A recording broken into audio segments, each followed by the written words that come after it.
Ayan, hello Elena Vizquera. Hello, Hi, ma'am. Elena. Good evening, Ma'am Joey. Good evening po. Ayan, Ay, ayan na po yung 5 minuto. Ah. Go! Ano po ang gusto niyong sabihin? Okay. Magkapit-bahay lang tayo, Miss Joey. Nandito lang ako sa Amparo Subdivision, sa Caloocan. Ay, naku, magkapit-bahay lang po kami ni Ma'am Elena. Ayan. Hello, ma'am. Ayan. Natutuwa ako sa platform mo. Kasi nga, lalo ganito, first time yata ito, no?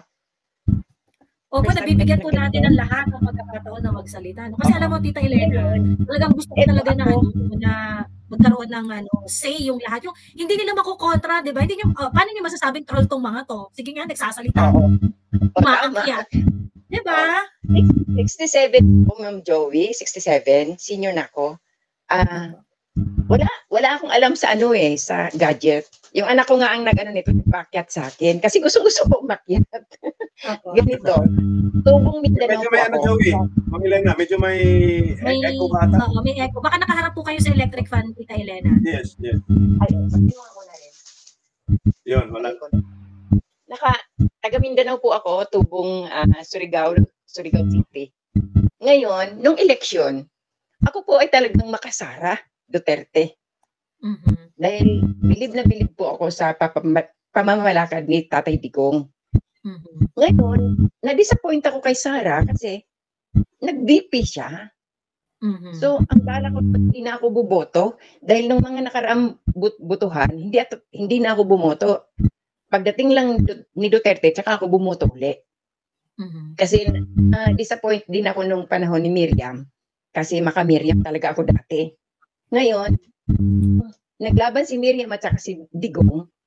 Hindi ko maisulat-sulat ang pangalan ni Duterte talaga dahil ang puso ko na kay Santiago. Pero nag-isip ako, sabi ko, parang mas iniisip ko bayan. Kasi si Miriam kasi dati may sakit na. Sabi ko, tapos ang magiging vice na si Miriam nun Oo. Ang magiging vice noon kung manalo si Miriam, paano ba? Hindi ko na maalala. Basta si Digong na lang, sabi ko. Pero ang tagal ko sinulat yung pangalan niya. Eto na, nung nakaupo na nga si Bangag, sabi ko, anong klaseng tao ito? Ipinalibing ang tatay niya ni Tatay Digong. Tapos ganito iginanti niya nung nag-uumpisa kasi silang manira na kay Sara. Doon ako nanggigigil na, nag-uumpisa na ako makinig sa mga vlogger, ganon. Kinakantyawan nga ako minsan ng mga anak ko. Wag daw ako maniwala sa mga vloggers dahil yung iba daw dyan, inutusan lang bumili ng suka, naging vlogger na. Sabi ko, namimili naman ako ng mga vlogger. Sabi ko, alam mo, ang pinapanood ko lang, pinapakinggan, ikaw, third floor, si Maharlika. Yun lang mga kilala ko kasi.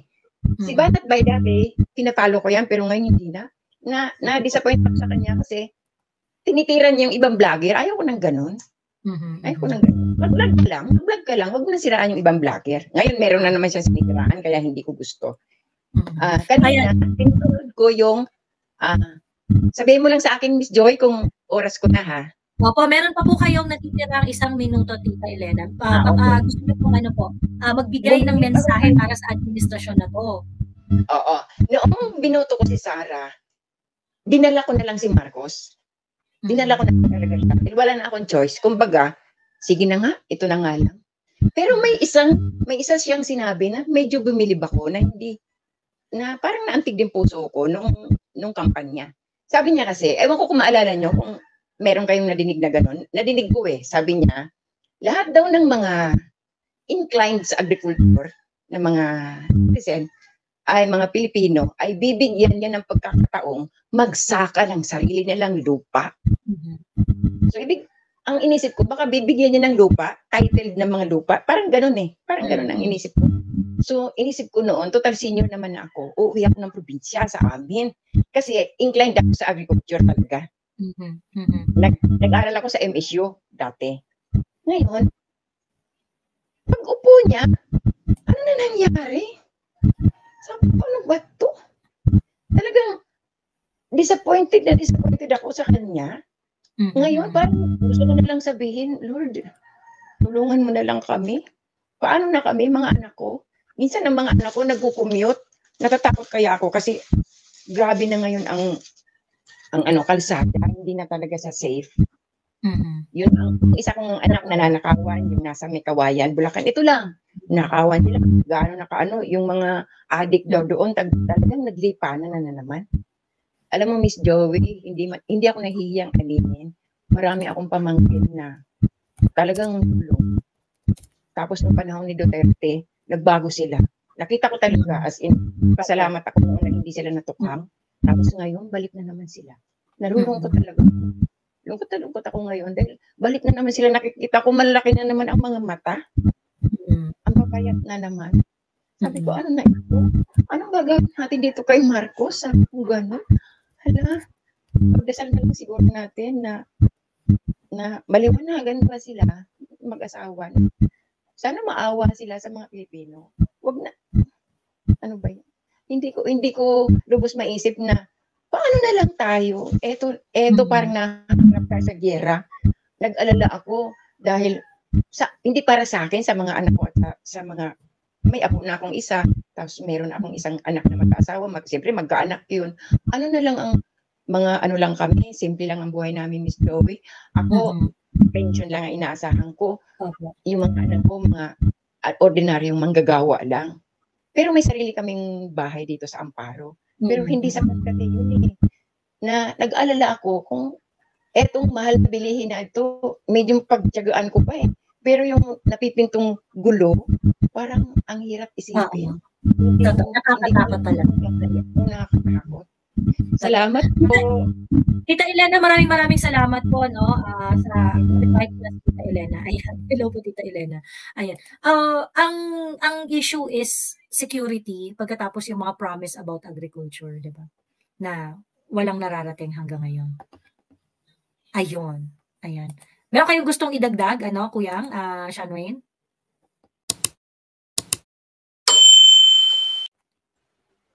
Si Kuyang muna. Well, tama si Ma'am Elena, no? Talagang talamak yung droga ngayon, no? We just have to say it as it is, no? Talagang bumalik. Yes. Pinoy levels, even yes. higher.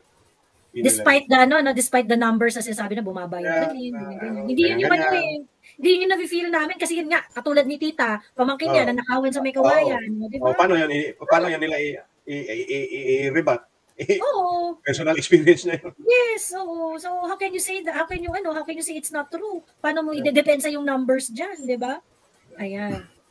Sean Wayne, meron ka bago natin ibigay ang floor kay Chinito, kay #Chinito.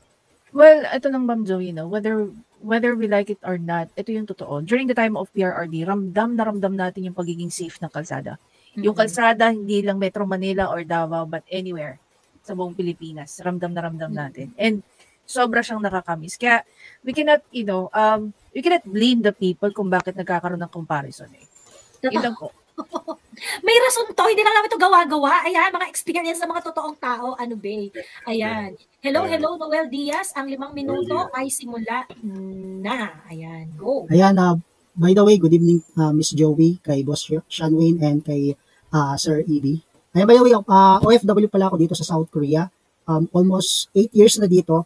So, hindi ko alam bakit ako napunta dito sa politics or na-align ako sa politics. Hindi ko pinangarap na mapunta dito sa politics. Pero live streamer ako before nung pandemic. Since pandemic nga as an OFW, hindi kami makalabas dito ng basta-basta. So, yun yung naging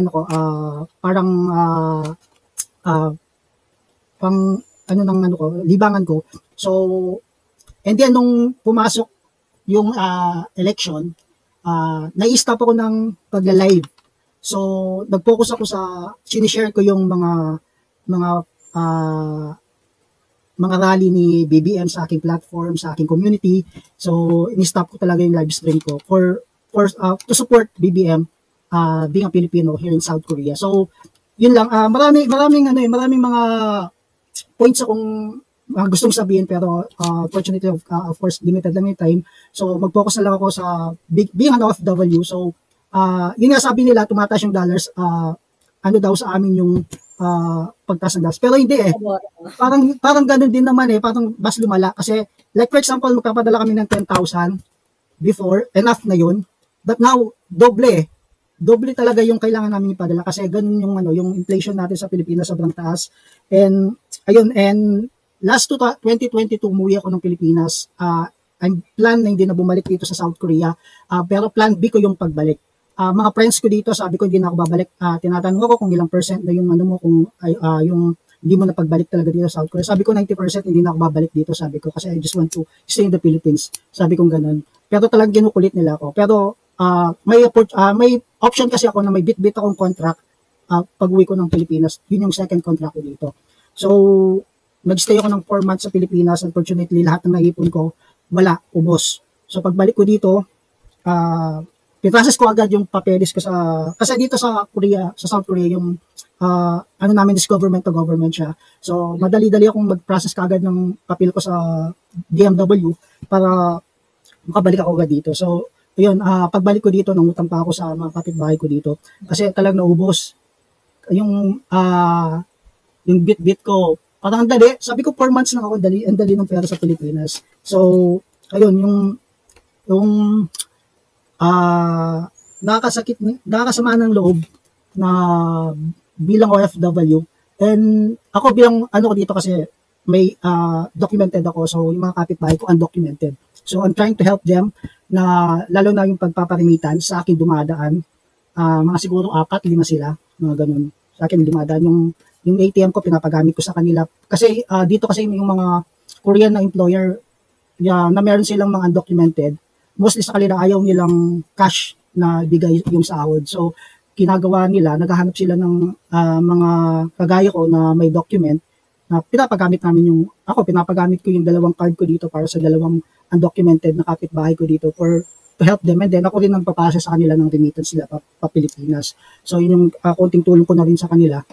And, ayun, so pwedeng nakakaano ngayon yung isa pa yung sa airport. Siyempre, being OFW, pag umuwi kami, takot kami ngayon. Hindi ka mukha nung dati kay Duterte. Sobrang wala kami pakialam kahit hindi namin ibalot yung mga bagay, yung luggage namin. So ngayon, nakikita ko sa mga news, sa mga vlogger, or sa mga,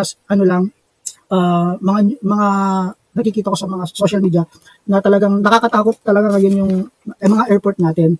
Kaya, sabi ko, plano ko pa naman umuwi ngayong taon kasi I just want to celebrate my birthday sana sa Pilipinas. But nagdadalawang isip talaga ako. So, hopefully, lahat ng mga nagsasalita, makinig lang yung ating presidente.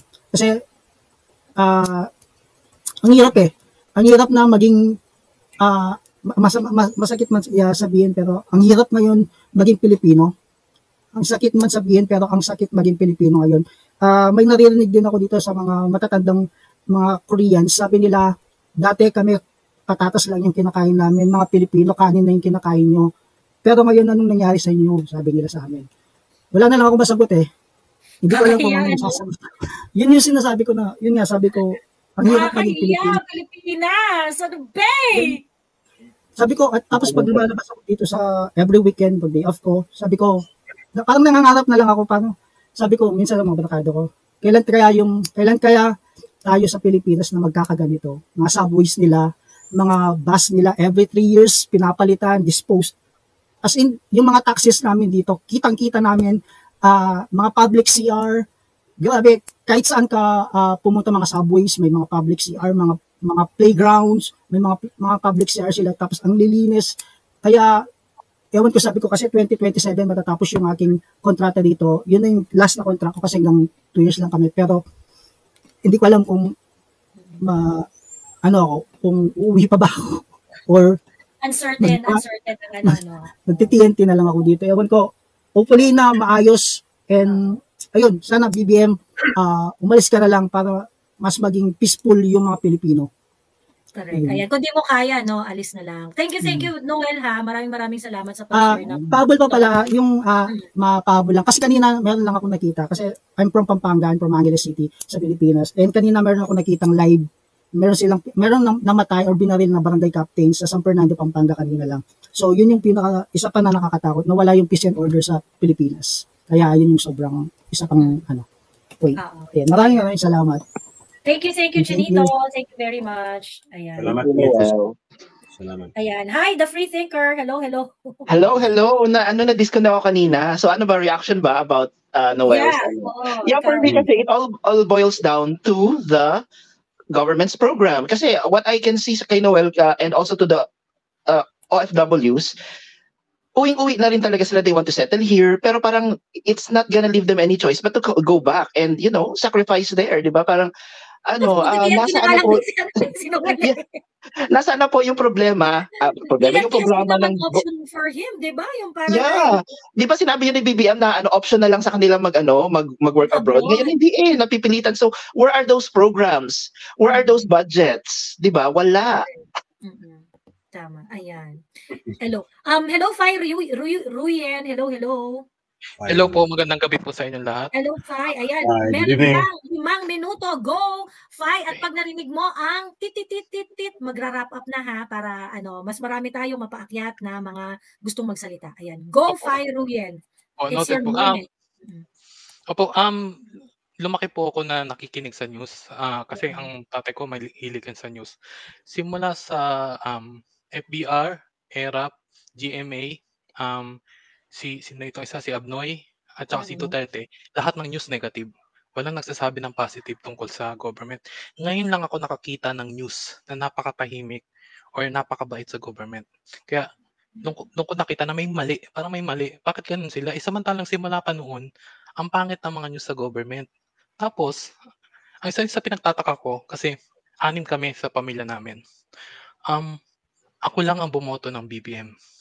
Kasi lalo-lalo na yung nanay ko, sumali po yan sa EDSA 1. Nagtataka ako bakit sumali yung nanay ko sa EDSA 1? Yun pala, kaya pala siya sumali sa EDSA 1, kasi nararanasan na natin yung martial law. Wala pang announce na martial law, nakakaranas na tayo ng panggigipit. Paano pa kaya yung nanay ko na nabuhay ng buong martial law? So, inis na tayo sa panahon ito, paano pa kaya yung nanay ko? Kaya, tarantaka talaga ako na ngayon, naliwanagan na ako. Tapos, ang pinagtataka ko pa sa lahat, kasi noong 2015 pa lang po, sumusunod na ako sa mga vloggers, kagaya nila, Taning Pinoy, nila Sas. Maganda sinasabi nila sa BBM senior time eh. Kahit dun sa Bayarang Coach, is nakikinig na rin ako sa kanya noon. Maganda sinasabi nila during the senior time. Akala ko, yung junior, susundan niya yung magandang ginawa ng tatay niya. Yung pala, hindi. Kabaliktaran pala kung ano yung masamang ginawa ng tatay niya at saka ng nanay niya. Mas malala pa pala yung gagawin niya. And ngayon ko palang pala naisip, dapat pala pinasalamatan natin si Lenny at tinalo siya ni BBM sa vice presidency. Kasi baka 2018 pa lang, gumalaw na yung bangag na yan para patalsingin si Duterte at para humaba po yung kanyang presidency, yung kanyang term. So, yun lang po. Maraming salamat po. Ayan. Thank you, Fai. Ayan. Sean Wayne, ano bang masasabi kay Ma'am Joey, if you recall, nung siguro first 2 or 3 weeks ni PBBM na nakaupo, almost right after ng panunumpahan niya, di ba naging usap-usapan na yan within the circle, sa inner circle na plano ngang magkaroon ng amendment sa political provisions ng Constitution to extend niya. Which is, tayo kasi, inugali na natin na we don't talk about things not unless lumabas na yan sa public. Kung ano ba yung alam natin from the background, we always wait for someone to start ng discussion. So ngayon, di ba, tungkol sa PI, tungkol sa, alam mo yun, ultimo yung kapatid, galit na galit to learn na he was very much aware about the PI. The same goes with yung pinaplanong pagpapa-impeach kay VP Sara. Doon ako galit na parang may alam ka pala as the president, as the so-called BFF, bakit hindi mo winarn yung so-called BFF mo na ito na pala yung pinaplano sa background? Diba? Parang tingin ko tuloy doon, may pag-iiwan sa area, may pagka-traidor? I don't know, diba? The first thing sana nangyayari is hindi mo lang pinoprotektahan yung seat mo, pero pinoprotektahan mo rin yung nakasama mo ng kampanya na hindi ka pinabayaan at hindi ka iniwan. Diba? So, yeah. Next na ako. Hindi nagsasabi ng totoo eh. Ayan. Nalaglag si Winnie eh. So, Ma'am Lovejoy Habel. Ayan. Hello po. It's your time. Hi, hello, Miss Lovejoy. Hello. Naririnig po ba ako? Yes, po kayo. Okay. Ayan. So, maraming salamat. salamat. Start na po ang inyong 5 minutes, Tita Lovejoy. Okay. Yeah. First of all, maraming salamat sa inyong lahat creating this platform nga para marinig yung boses namin na at yung mga frustrated ba, yung mga dismayado sa gobyernong ito. Ako po ay nandito ngayon sa Switzerland. Sorry po, medyo kinakabahan lang. First time kasi. I'm 51 years old po. Andito po ako nakatira dito sa Switzerland ngayon. And hindi po ako OFW, but I am immigrant. So I'm almost 30 years na po dito. Dito na nagpamilya, may mga anak na lahat. Dito na rin tumanda. And yun nga po na nung una po talaga, wala akong gusto sa Pilipinas. Ayaw ko na sa Pilipinas.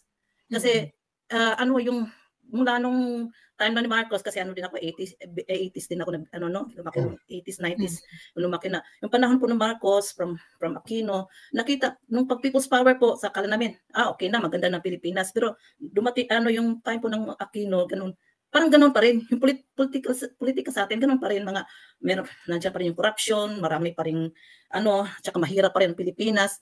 Kaya nung umalis po ako, sabi ko, dito na lang ako dito sa ayoko nang bumalik ng Pilipinas. But then Yolanda happened. Nakita ko po si Duterte.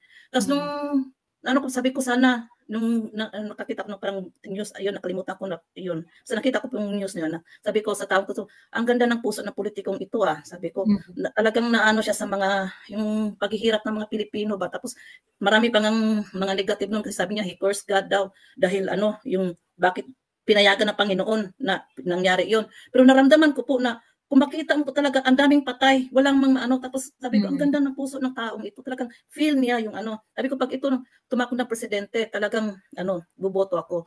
Tapos yun nga po, matagal na po ako hindi bumoto, pero nung tumakbo si Duterte, nagpa-register po talaga ako sa embassy dito sa Switzerland para makapagboto talaga ako sa kanya. Tapos may mga organization din po dito sa Switzerland na mga Pilipino na nagkakampanya kan Duterte, sumasali po ako. Tapos naging aware din po ako sa social media, sabi ko, lumalaban din po ako nung Tani Duterte. Tapos naman po, hindi naman po nang nakaupo nga po siya, nang nanalo tayo, hindi naman po talaga tayo niya, yung pinigo na talagang tinulungan niya yung Pilipinas, talagang pinaangat niya yung Pilipinas, ganun. Tapos yun nga, sad nga lang at nagkaroon ng pandemya, kaya yung Pilipinas hindi talaga yung nakausad ba, pero yung build po niya talaga lahat. Talagang puno-puno po talaga ako ng papuri sa yung ginawa talaga ni Duterte sa Pilipinas. Tapos yun nga po, sabi ko, ang ganda naman pala sa Pilipinas. Sabi ko gano'n, gusto kong bumalik ng Pilipinas ulit. So meron po akong lupa doon na hindi ko pero nung si Duterte ng Pilipinas, ko maganda palang mag-retire din sa Pilipinas. Nag-start po ako magpatayo. Nag-start po ako nangarap na umuwi na ng Pilipinas kasi iba ang kultura dito iba yung mga anak ko. Sabi ko, mas maganda pa rin sa Pilipinas. Noon dati, takot po ako sa yung mga crimes po sa Pilipinas. Kasi yung kabataan ko po, nag-apply pa ako ng visa papunta dito, nabiktima din po ako ng yung addict na taxi driver sa airport pa lang, na yung niloko kami, tapos yung pinagbantaan yung buhay namin. Kaya talaga noon, bad siya talaga sa akin yung Pilipinas. Talaga, pero nung nakita ko na yung ginawa ni Duterte, na binago talaga niya, yung tawag nito, yung crimes bumaba, sabi ko, may pag-asa pa ang Pilipinas na talagang gumanda siya ba. Tapos yun nga, tawag ito, nangarap ako, isa ako sa mga Pilipino na nangarap na yung matahimik na Pilipinas, peaceful, na makapag-retire kami doon. Tapos ngayon, yun nga, yung si Sara nga nung election hindi nga kumandidato, so we have no other choice kundi suportahan yung si Marcos din, nag-busy siya. Tapos sabi ko, siguro okay naman siguro to si Marcos, ganun. So ito nga nangyari nga sa bansa natin na parang nakakadismaya. Sabi ko, patayo na ako ng bahay doon, nangangarap na ako umuwi na Pilipinas, mag-for good na ako na Pilipinas. Tapos ito, ganito, bumalik na naman yung crimes, marami na namang addict, ang corruption na naman, yung mag-a-apply ka ng mga ganito, ganyan, ang daming, yung mga red tape, maraming, talagang nakakadismaya po talaga. Oo, talagang sabi ko, ano bang gagawin natin na para nakikinig po ako sa lahat sa inyo, sa lahat ng mga vloggers kayo, Ma'am Joey, Maharlika, lahat. Ang lagi ko po kayo pinapakinggan. Nakaka-frustrate po talaga. Tapos parang nararamdaman ko na rin po yung frustration ni Maharlika na sigaw-sigaw na siya, araw-araw na siya nagmumura dyan. Ikaw rin po, pag nakikita mo, naririnig mo, nababalitaan mo mga ganyan, talagang mapapamura ka rin talaga, mapapaano ka talaga sa gobyernong ito. Kaya, Tita Love Joy, ano po ang mensahe niyo sa gobyerno natin ngayon? Ang mensahe ko po talaga sa gobyernong ito, umalis na sila dyan. Kung hindi po nila talaga, kung hindi po nila kaya na palaguin ang Pilipinas o yung tawag dito yung pagandahin ang Pilipinas, umalis na sila. Kasi kawawa na po ang mga Pilipino eh. Kawawa po yung mga mahihirap sa atin. Kagaya nga po ng sinabi dati, na alala ko sinabi ni Pangulong Duterte dati na ang Pilipinas daw ay para daw eroplano na pa-take off na. Pero hindi makapag-take off. Hindi makalipad-lipad. Ayan. Hindi makalipad-lipad. Oo. Naman. Malaki po ang potential ng Pilipinas. Napakaganda po ng Pilipinas. Pero ano nangyayari ngayon? Nalalamangan na tayo ng Vietnam. Cambodia, malapit na tayong malamangan.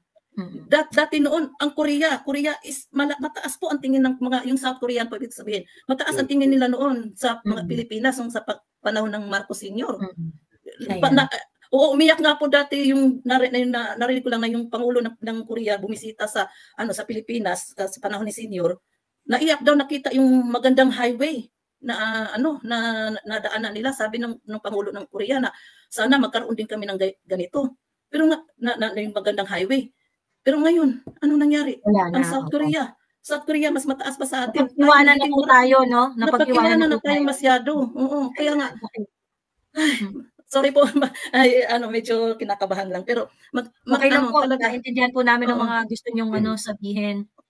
Sana nga lang po na talaga ito pong natin ngayon, pag-voice out po natin yung lahat ngayon. Sana may may patutunguhan ito. Meron yan, tita, meron yan. Wag po nating isipin na. Wala pong bibitiw, meron po talaga yan. Kaya nga po, kasi gusto ko pong umuwi talaga ng Pilipinas dahil mahal ko po ang Pilipinas.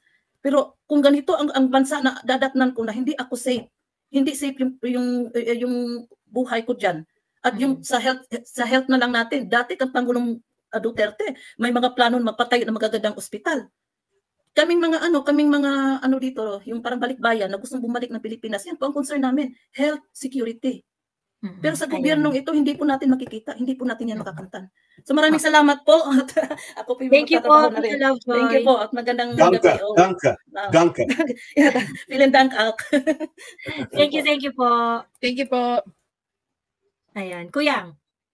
Yes, no, interesting yung yung unang sinabi ni Miss Lovejoy, no. Kasi yun na nga, no. Before PRRD made his run for the presidency in 2016, he was known to be the Punisher, no. Etong matapang na na non-apologetic na kung yung mga kriminal talagang natatakot sa kanya, no. And outside of Davao, yun ang image niya eh. Yeah. Okay. So people didn't really care, no? Even if yung Davao was being praised for, the peace and security and how orderly the city was and all that.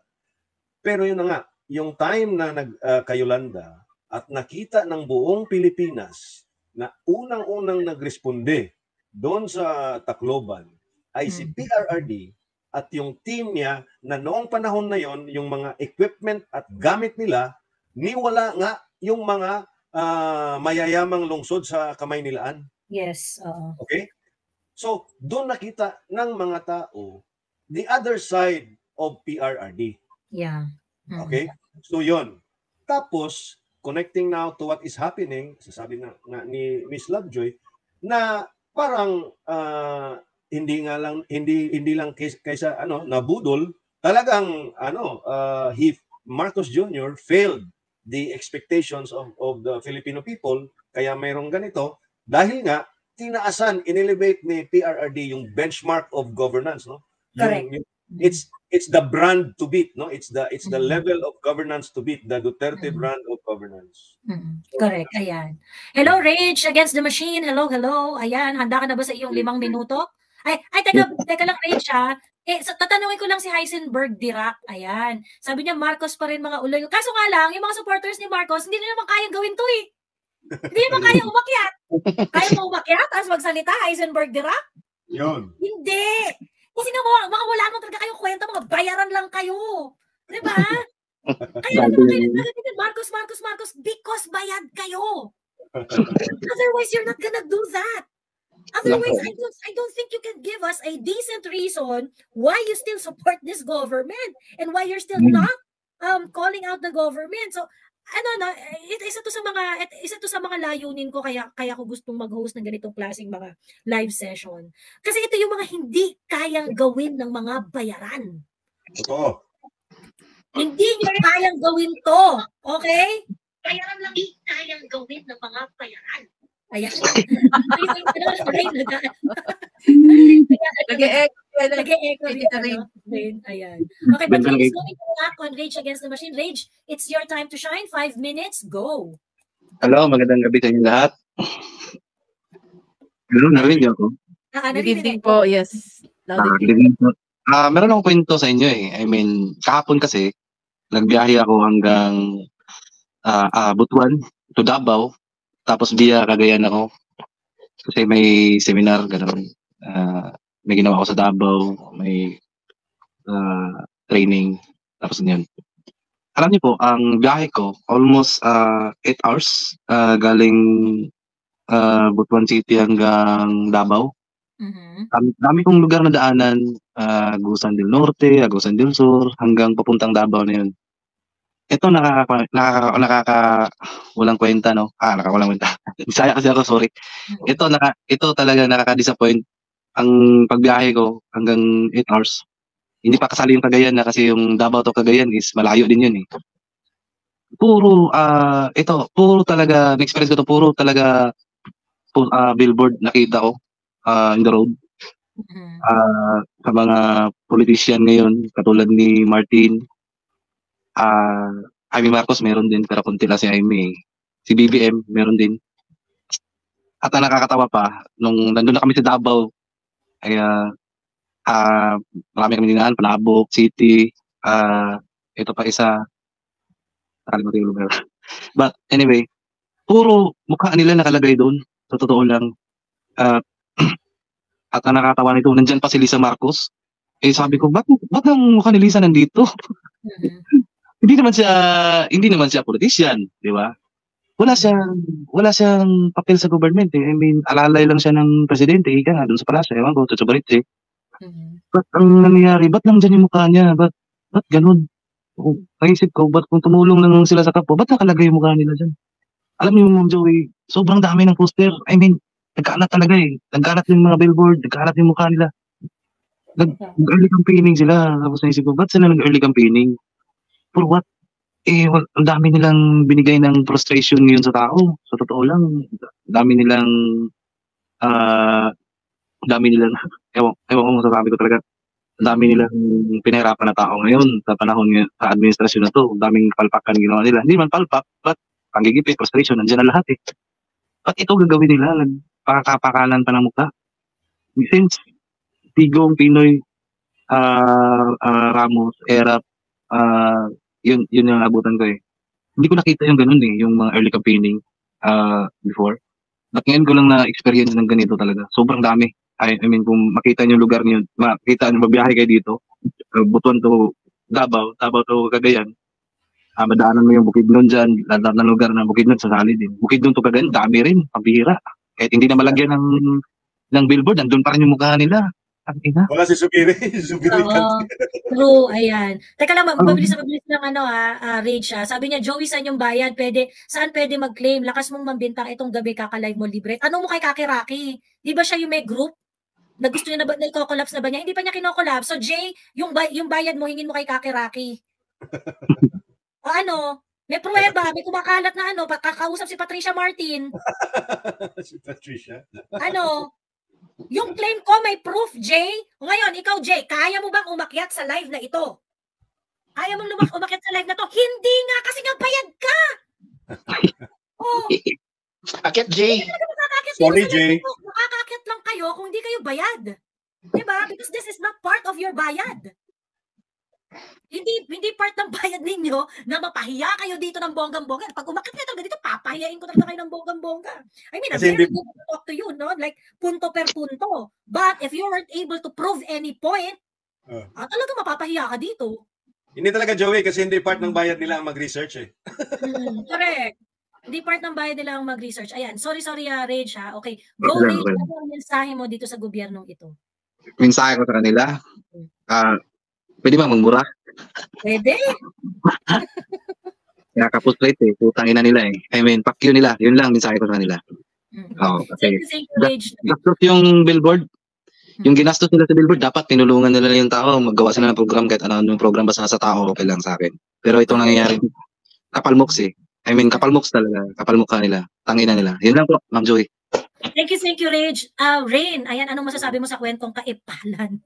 Actually, I'm also at rage. Charot. well, kasi ganito yan. Taga Mindanao din naman ako. Bisaya man sad ko, di ba? Alam mo, yes. Alam mo, Mindanao is not their fray. Kaya ginagapang nila yan through the LGU. So ngayon, kahit imudmud nila yung mukha nila sa harap ng mga tao, it only agitates people. They will never become popular for that. If you really want the people to love you, let your work prove it, not with the tarpaulin. Diba? Show results. Money could have been spent to programs, not to the billboards. Yun lang sa akin. Correct. Ayan, so si Jay ayaw pa niyang tumigil. Sabi niya may trabaho daw siya. Then there is nothing stopping you from joining this conversation. Diba? Then it should not stop you. I mean, you're not beholden to anyone. Meron kang trabaho, kumikita ka. Then why don't you join this conversation? Kung di ka bayad. Ganun lang naman kasimple eh. Kasi yung bayad, hindi siya aakyat sa ganitong klaseng public discourse. Why? Kasi mapapahiya sila eh. Now, how about you? Sabi mo, meron kang steady source of income because you have a job. Then nothing is stopping you to join this conversation. So anong pinaglalaban mo, Jay? Willing kaming makinig. Willing kaming makinig. Matapang lang yan dyan sa baba. Usual, pag mga ganyan, pag pinapakit mo, nagiging timid. Hindi kasi, gumagano na yan. Takot yan. Hindi ka bubulong na, no? Tawin na ba, Joey? Yung ganun pa. Diba? Ako sa inyo. Ayan. Okay. Anyway, Tita Eats, hello. Ito na po ang iyong 5 minutes, Tita Eats. Ang magre-react sa iyo ay si Sean Wayne. Yes, Miss Joey. Sorry. Long time no hear po. Anyway, ako po ay isang martial law baby. Nandun na tayo sa edad na yun. I think I would like to address the influencers at saka mga political thinkers natin ngayon. Kayong nandiyan ngayon sa very respectful na platform na to. I think the patience we had waiting during the Marcos Sr. era for 20 years will definitely not apply to this Marcos. Because this Marcos has seen what the senior can get. No? At naputol lang po yan abruptly. So, he also is, he doesn't have empathy, which is another big difference na nakikita natin sa Marcos na to. Nasabi ko to Joey, no? Pag tinignan mo yung mata ni BBM, walang kaluluwa. He never talks looking at one person. Wala siyang eye-to-eye contact. Wala talaga. So, nakakatakot yun. Wala siyang empathy. So, this BBM is a witness of what he can still have many years from now. So, makikita mo na yung umpisa pa lang, gusto nang palawigin yung kanyang termino. I believe that his intention was good from the beginning. No, yung una, kaya lang, naalala niya yung ganda ng buhay na nalasap nila noon and how power can really get him what he wants. And he is in the midst of people who will give him that possibility to enjoy what his father had. So, ito yung problema. Yeah, we were told to be patient and wait for that time when the people that can get things moving will move. Right? Iyon yung sinasabi natin paulit-ulit. But this Marcos is not apologetic, was never apologetic to the harm that the Marcos Sr. also has caused sa rights and corruption that we have encountered, rights violation corruption that was encountered in the senior era. They were never sorry. In fact, sa interviews, pinagtatawanan niya yan. Anong corruption? Anong nangyari? Si Senator Amy lang ang nag-sorry, Tita Eats. Yes. So but we are still not sure where Amy stands. No? Yan, poker face na kung yan ay sa pusoy lang, di mo alam paano, ano bang baraha talaga nito. So I can never trust somebody na hindi mo rin hindi transparent. Anyway, politiko yan. The thinking here is, please always take it into consideration kayong mga political movers, no? We cannot forgive someone who is not truly sorry. Ang lagi ko ang sinasabi is, ang intention niya now is to just enjoy what he can have. And he's doing it very fast. Ang bilis, 2 years out of 6 years, nandito na siya sa ganitong kalagayan. Ito rin ang meron niya na wala ang Marcos Sr. noon. Alam niyang pwedeng maputol kagad. Kasi may internet, may social media, so mabilis, madali niyang kinukuha sa mabilisang paraan. So I don't know if the patience you are asking from the people is still applicable. baka kailangan nating kumilos ng mas mabilis, mas maaga. Kasi mas matakaw at mas malakas ang loob ng taong to. Because he knows what he stands to lose. I want to retire in the Philippines. I have worked 25 years in Canada, now a Canadian citizen, so that I have enough pagbalik ko dyan sa Pilipinas. 2 properties ko po tinirhan na ng squatters in the last year alone. And dati naman safe yan. So I'm not blaming BBM entirely for that. Yes. But I have worked so hard and so long outside of my country in order to save up. And then I have nothing, parang gusto ko pa rin umuwi. But now, it was a good decision for me to choose a second country. Because yung years na nawala ako, nakita ko kung paano ka-volatile ang gobyerno dyan. But please, you guys are the young people who move people to act. Hindi man ako dating political na ganito. And that's true. Many of us don't care, you know. But now we do. And please always think about that. We don't have much time. 2 years. Sabi ko nga kay Joey before, I told you, Joey, like 6 years is a very long time for a bad president. And 6 years is a short time for somebody like Duterte. I love that, Mommy. I thank you po. Yun lang po siguro ang haba. I think, Joey, you should do the platform more like this now because more people can talk. And yun nga, no? Hindi po kami bayaran. In fact, may, most of the people who are going up in this stream, may kaya yan. So, kaya nila kaya may ano kami, meron kami. Ayan, naakyat raw si Jay. Jay, marami talagang nakapila, mahirapan ka talagang umakyat. So you really have to try and try again. Ngayon, pababa na si Tita Eats. So magkakaroon ng space, immediately i-click mo para makapasok ka. Sige, Jay. Okay, go Jay. Ayan. Tita Eats, thank you very much. Ayan. Kuya, I think sinong magre-react, si Kuyang Ibi ba? Pwedeng si Kuyang Ibi. Sige, ako na lang yung susunod. Kuyang Ibi, ikaw na muna. Yes, sige. Okay, yes. Yun ikaw ba naman siya? Sorry, sige, next ka na lang siya. Okay. Doon sa sinabi ni, eat abroad, no? Yun na nga, no? The middle class is actually bearing the burden of, providing the necessary income to this country. A big chunk from our income taxes, no? So, technically, the middle class is the one moving our economy, no? The top 1% are earning from all of us. That the lowest 20% are benefiting from the 70 or 80% or so na mga middle class. Now, tama nga kanina si Mami Tabrod. The middle class doesn't actually really care about politics for as long as nandyan yung trabaho, maganda yung pay, walang medyo problema. Pero, eto yung tanong ko. Kailan nila matotolerate ang ganitong sistema ng gobyerno, ang ganitong sistema ng korupsyon, ang ganitong walang habas na totalitarianism na pinapakita ngayon ng gobyernong to, yung pagtaas ng kriminalidad. Hanggang kailan yung tipping point na kasi ang pinaka-powerful na force in any society is the middle class. And normally, the middle class is the most timid when it comes to political action. Kasi yun na nga, satisfied sila, may trabaho sila, maganda yung buhay nila.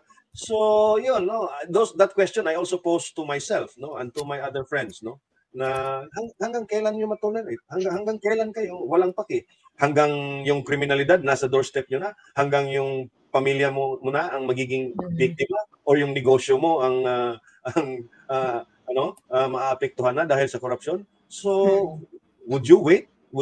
So, tama si Ma'am Ita abroad, no, kanina, no. The silent majority is no longer is still silent, but they are more awakened now. They are. Ayan. At dito, Sir El Martino. Hello. Ayan na po ang 5 minutes mo. Hoy, sangay. Hi, good evening to all. Narinig niyo ako? Clear po, clear. Yes po, good evening po. Okay, good evening to all. First of all, bago ko mag-start, I would like to invite all of you guys sa Angeles City since taga-Angeles ako sa this coming 16 ba? 17? 17 po. 17, no? So that's very clear, 17. Okay, so I am a seafarer, 21 long years. I worked like a dog in the cruise line and I've seen the world. So, nangarap ako, nakita ko na lahat sa mundo, no? Mga cruise destination. Hindi naman siguro masama para sa isang Pilipino na mangarap na yung bansa natin maging, hindi man katulad, pero at least makasabay tayo sa ibang bansa. So, yun ang nakikita namin na mga seafarers, ano. At yung pinangako ni BBM na itutuloy niya yung ginagawa ni Duterte is, sana yung mga seafarers, yun ang pinanghahawakan namin. Kaya nga namin si Binote eh. So, we are very frustrated sa mga nangyayari, ano. At nakita namin, ngayon nandito ako sa Pilipinas at nakikita ko, especially yung nakita ko kahapon ba yan, yung sa kay OJC? Sa OJC, opo, kahapon. O ngayon lang, kahapon. Yeah, I would say that was horrible. I will use the word BBM said to Duterte, horrible thing to see, no? Hindi yata tama yun sa, if you are in the right frame of mind, na makikita yung mga bata nag-iiyakan na gano'n. Parang hindi tama eh. No. Kahit sa mutigtig ng angulo, kami, mga seafarer, kami mga OFW, no? Binabanggit nila, palagi na sinasabi na you are the bagong bayani, more than hero, no? Pero behind the word bayani is empty eh.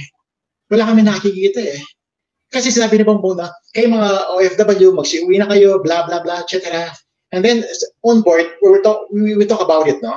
Ano ba yung pinapangako ni, kasi every cruise ship, may mga 1,000 plus na crew members, eh, no? Sa mga malalaking cruise ship, no?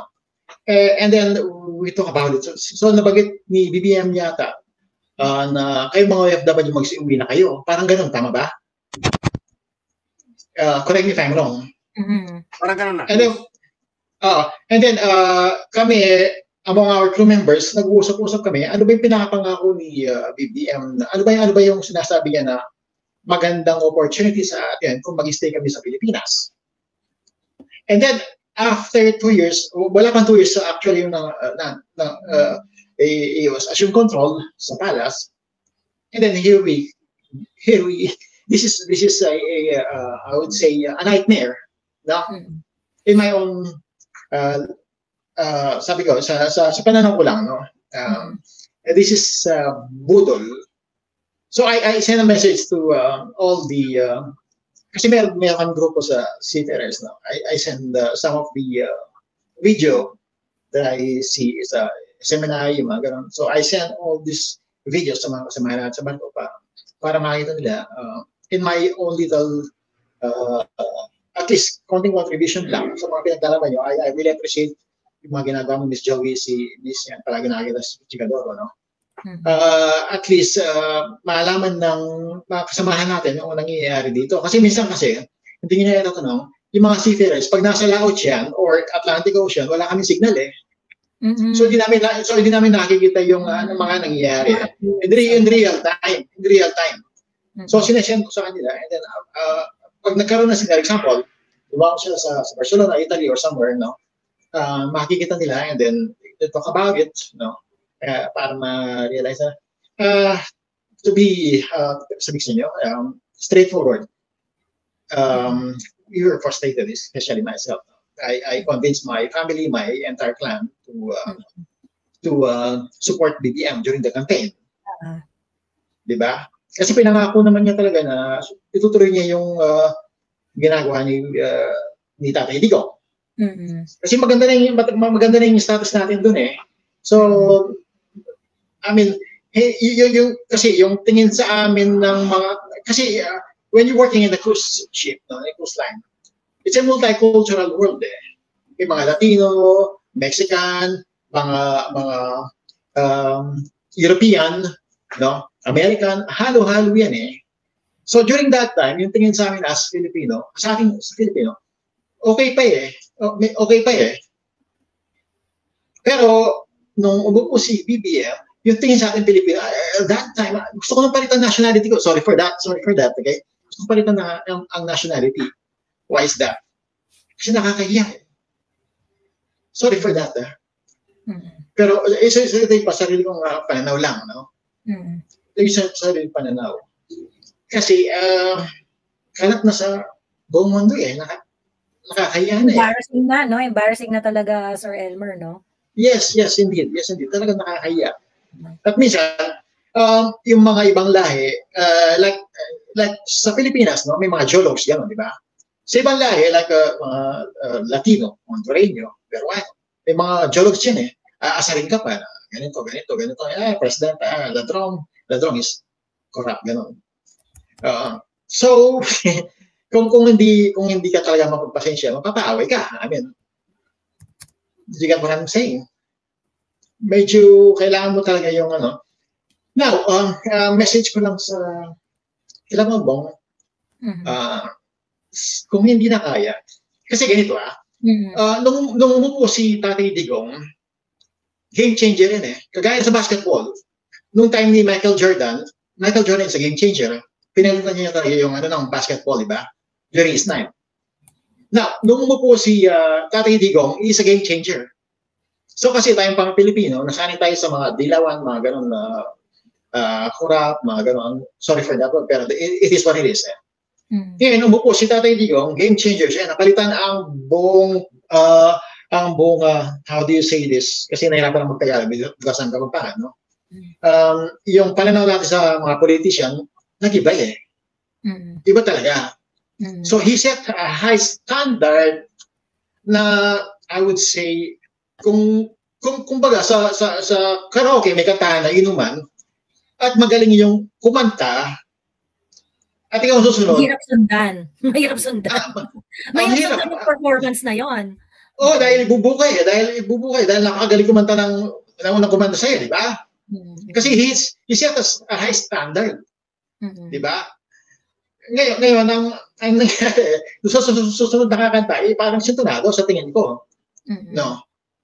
So, ang ano ko lang, final word ko lang is that kung hindi kayang i-handle, ipasa na lang ang bola siguro sa pwedeng mag-handle, ano? Na kasi nakita ko dun sa correct me if I'm wrong, tumaas yata yung utang ng Pilipinas, ano? Pero walang project, parang ganun ba? Tama, no? Tumaas. So, may narinig akong economist na hindi ko lang kasi mahilig ako manood ng during our free time sa barko nag-browse ng mga YouTube, ano? May nakita akong columnist na yung sa utang natin is talking about our utang sa Pilipinas, no? Yung apo natin, yung apo ko na hindi pa pinapanganak, may utang ng 150,000. So ang galing, di ba? 147,000. Actually, hindi ako masyadong dyan sa mga utang-utang eh. Mas concern ko dun sa utang-utang is dapat merong pinatutunguhan. Dapat merong project na, as long as we can pay it, no problem. But if we are incurring debts that doesn't have any result, yun ang problema. Ayan. Ayun nga. Kaya nakakalungkot. We, OFW, seafarers, we work like a dog. And I believe, hindi naman siya nagkataas ng bangko, no? Pero I think meron kaming contribution, we contribute a lot sa Pilipinas, ano po. Pero kung itrato nila kami sa immigration pa lang, parang parang yung come, next you, parang ang pinapagit sa amin, we're just parang yung mga nagtatrabaho doon, parang sa factory, alam mo, factory, walang feelings na next, yung next. Dispensable, di ba? Yung pwede kang, pwede kang itchapera lang, yung hindi ka kawalan, gano'n, hindi ka kawalan. Yes, pero nasan yung bagong bayani, yung behind the word na bayani, where is it? At nakita ko yung mga kasamahan namin yung mga kasi mag-on board yung mga yan, di ba? Example, palitan ng our contract kasi sa cruise ship is 8 months plus or minus. Na hindi makikita mo yung mga bagos ng pa, gano'n. Hindi makikita mo yung pag-aalis, kaya makikita mo yung yung airport natin, sorry for this, I feel sorry for that. Don't be sorry to kayo. Don't be sorry. It's the reality, Sir Elmer. Just say it as it is. Okay, it is what it is. Ngayon, pupunta ka sa Singapore, pupunta ka sa England, sa Heathrow, pupunta ka sa palop ng mga magagandang airport para bang para manliliit ka di ba? I mean, dapat siguro, example, no? Ang isang bansa, dapat meron siya pinoproduce na makikilala siya dun sa pinoproduce niya. Just like Taiwan, meron sila pinoproduce na microchip, di ba? And then, maraming bansa meron silang pinoproduce na like mga ganung bagay, nakikilala sila mga bagay. Ang Pilipinas, we, OFW, kami, I mean, we contribute to the economy of the Philippines, right? Kailangan i-take care nila siguro kami na parang wala lang parang kit lang hindi na vina-value. Ayan, hindi na vina-value. Ayan. Oo. Kaya Sir Elmer, kasi marami pa po tayong mga nakapilang no, in as much as I would like to extend yes. The time, pero marami po tayong kailangang i-accommodate. Ayan. So, maraming salamat po at daan lang po kayo dito anytime at magre-react po sa inyo si Shanwin, ikaw na, 'di ba? Ayan. Yes. Just give me 1 second. Sana po makita namin kayo sa Angeles City dito sa Lacon. Yes. Kita po tayo dyan. Kita tayo dyan, Sir Elmer. Yes po. Maraming salamat po and God bless sa ating lahat. God is good. Thank you, Sir Elmer. Salamat po kayo. Ma'am Joey, magre-raise lang ako ng few points, no? First point ko is about sa seafarer. Remember, nagkaroon tayo ng problema about sa mga seafarers na muntik na hindi tanggapin ng mga Filipino because hindi daw tayo nakaka-keep up sa standard. Compliance standard. So, ang naging solusyon dyan ni PBBM at that time is makipag-usap sa mga korporasyon na nagpapaano ng seafarer. At the same time, nagpaano po siya ng Magna Carta for the seafarer. Kailan pa nangyari yung Magna Carta? Fourth quarter of 2023. Anong petsa na tayo? Ano nangyari? Nawala na ang ng Magna Carta. Last point ko is, kamusta ang mga nagawa para sa mga OFW? Nung nabubuhay pa, itong si Secretary Ople, sobrang busy niya. Kasi wala siyang ginawa kundi maging troubleshooter. Napakagagaling ng mga tao sa before siya namatay, Phoenix niya talaga yung payout na binigay ng Saudi Arabia. Saudi Arabia. Unpaid salaries ng mga Filipino workers na nawalan ng trabaho. I think that was in 2016 yata yun or yung that period. Ayan. Yeah. Pero wala na naging follow through doon, Ma'am Zoe. May mga nakatanggap na. I believe may mga nakatanggap na. Tapos parang batch by batch yung ginawa nila. After nun, yung mga other problems ng mga OFW natin, wala, naging stagnant na. Ayan, so, totoo. Alam mo yun, nasaan yung malasakit ng administration ni PBBM almost right after na mawala? So hindi mo na alam sino ba talagang nagkaroon ng malasakit? Yung naging secretary niya o siya as the president? Kasi i-attribute sa kanya, to be fair kay BBM, i-attribute sa kanya, basta maganda yung trabaho ng tao niya, i-attribute sa kanya. In the same manner, na magpangit yung trabaho ng tao niya, pangit tao lang niya. Ano rin sa kanya yun. But, kasi nga, trabaho ni PRRD, na-attribute nga sa kanya basta maganda. Basta maganda. Ang ano lang doon is that, well, let's hope that he would be able to choose another person na maging kasing sipag ni Secretary Ople, ni Secretary Toots Ople. But dumadami yung reklamo ngayon sa ng mga OFW Sunod rin yung issue, meron ring mga may mga problema rin na naglalabasan. So ewan ko, Joey, and talagang ang ating OFWs and our seafarers, roughly 33% or 40% of the world's, we're the largest supplier of seafarers, mga and ratings. They are the goose that lay the golden eggs. They are the cash cow of this economy. Kasi walang pakundangan ang pagre-remit niyan nila. Kasi buo yun, bank Yes. And they leave their wives, their partner, their family would have the ATM and yes, and dire-diretso yung remittance doon. Yes. Pero yun ang nasabi nga nung mama ni Elmer. Yes, nung katukayo ko, na modern heroes nga, pero nasaan na yung malasakit? Nasaan na yung katumbas ng mga pinaghirapan nila na pinapadala dito to stimulate? It's what, Joey? I think last year, 2023, pumalo ata sa mga 28 billion ba yun, yung remittances, overseas remittances ng mga OFWs? Yeah, I think somewhere there. Umabot ba ng... for 2022? Yeah, 2023. 2023. Let's do a quick googling. 28 or 32 billion ata yun. Yeah, around 9 to 10% of the GDP. Ganun siya. Yes. Ayan, mas pala, mas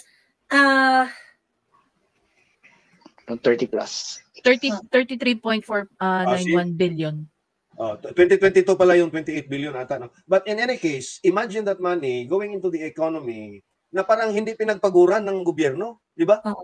37.2 billion.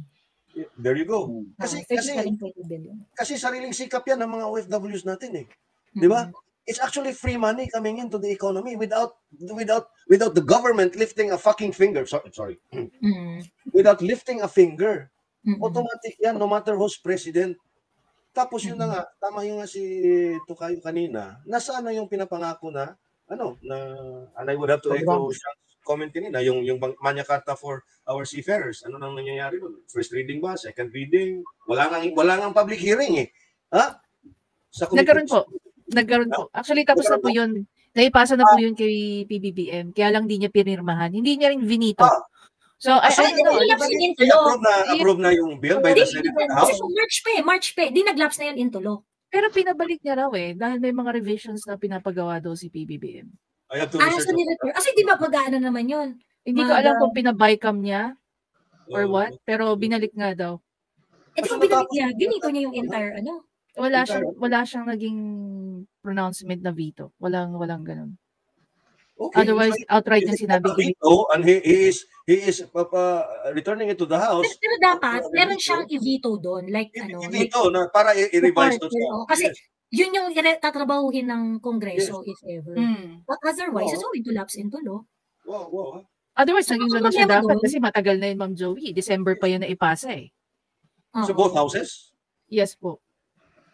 December pa po yun binigay kay PBBM noon. Tapos, ang sabi, ibinalik daw ni PBBM. Hindi niya vinito, may mga pina-change siya doon sa mga provisions. Then wala na tayo narinig. Yun yung isa sa parang yung isa sa mga observation ko sa BBM administration. Wala silang regard sa process, especially dun sa ganito. Kasi di ba nangyari rin yan sa Maharlika Investment Fund? Yes. Parang may nakapagsulat na si RTVM.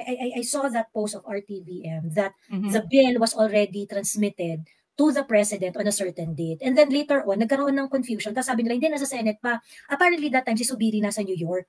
Pagkatapos, meron kasing mga mali doon sa mga provision doon.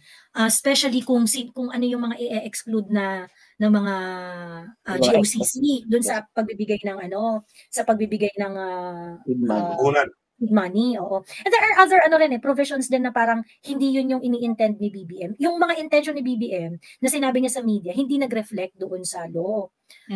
Anyway, usually kasi ang reporting dyan, very clear. Like for example, this day, inapprove na ng Congress yung bill, itatransmit na sa Office of the President, and then it was reported by RTVM nga. So I was expecting that it is already with the Office of the President. So pag nasa Office of the President na siya, then the reaction of the Office of the President is either to approve and toto or i-veto niya yung mga hindi siya agree. Yes. But that time they were rushing it. So I think hindi niya napinili na i-veto. What happened? Lumabas na lang sa press release na nasa Senate pa. So parang pero tapos na, nag-usap na sila. Mark Villar was actually caught speaking about it, saying na nag-bycam na sila ng House. So, ang next na talaga nun, transmission na to the President. But anyway, they delayed it until sinabi nila, hindi, meron pa kami mga inaayos na provision. So, yung mga ganun, very fishy yan eh. Very fishy talaga. Very fishy. And even going back to the IRR, from the Maharlika, the law that created the MIC and eventually MIF, kailangan ng implementing rules and regulation, di ba? Yes. Yung IRR, ginawa nila. Anong nangyari? Di ba? Hininto yung implementation for I think about 3 or 4 months ata yun. Ewan ko kung ano yung ni-revise doon. So talagang yan nga, Joey, they have the disregard, the blatant disregard for the legislative process. Talagang, and even all other processes. Oo, correct. Yeah. Ayan. Anyway, pasensya na doon sa mga nakapila doon sa backstage. Binigyan ko ng pagkakataon si Jay na umakyat kasi sumagot siya doon sa challenge sa kanya na umakyat siya. So, I would like to give the time to Jay to say something. Whatever it is that you want to share this evening. Go ahead, Jay.